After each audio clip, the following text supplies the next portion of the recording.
Welcome. In this video I will show you how to fix delayed notifications on Redmi 17. To fix delayed notifications, first of all we're gonna have to open settings on our smartphone and go to the apps menu. Scroll down until you reach apps.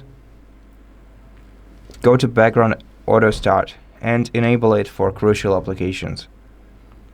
So, for example, your social media apps and your messengers, find them on the list and switch the toggle on for them. Okay, so now we shouldn't be worrying about the auto start of these apps in the background, but we should also make sure that the battery protector isn't restricting their background activity.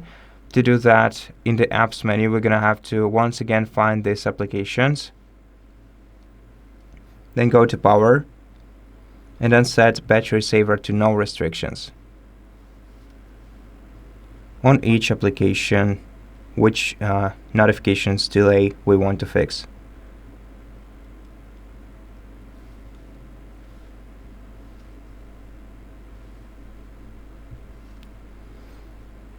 And that's it.